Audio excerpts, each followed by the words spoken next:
बहुत समय पहले की बात है। एक महान राजा था जो अपने न्यायप्रिय और दयालु स्वभाव के लिए जाना जाता था।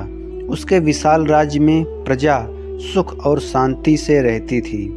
राजा अपनी प्रजा के लिए नए नए सुधार करता था, लेकिन वह हमेशा सोचता था कि उसकी खुद की जिंदगी में एक कमी है। उसे अपने जीवन में कोई असली प्रेरणा नहीं मिल रही थी। एक दिन राजा ने अपने महल में एक सुंदर अद्वितीय बाज मंगवाया। यह बाज किसी साधारण पक्षी की तरह नहीं था। यह बहुत सुंदर और शक्तिशाली था। राजा ने उसे देखकर सोचा, यह बाज मेरे जीवन में प्रेरणा बन सकता है। उसने तुरंत अपने सेवकों को आदेश दिया कि बाज की देखभाल में कोई कमी ना हो।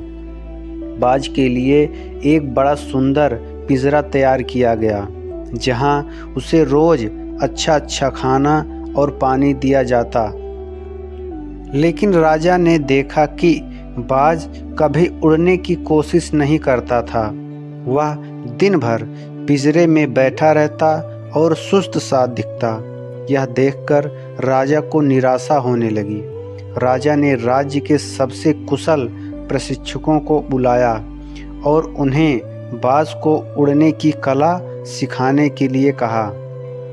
प्रशिक्षकों ने कई तरीके आजमाए, लेकिन बाज ने उड़ने में कोई रुचि नहीं दिखाई। कई दिन बीत गए, लेकिन बाज वैसा का वैसा ही रहा। अब राजा चिंतित हो गया और उसने सोचा, यह बाज इतना ताकतवर और सुंदर होते हुए भी उड़ने की कोशिश क्यों नहीं करता? शायद इसे सही प्रेरणा नहीं मिली है। एक दिन राजा के दरबार में एक ज्ञानी साधु आए। राजा ने उन्हें बाज की समस्या बताई।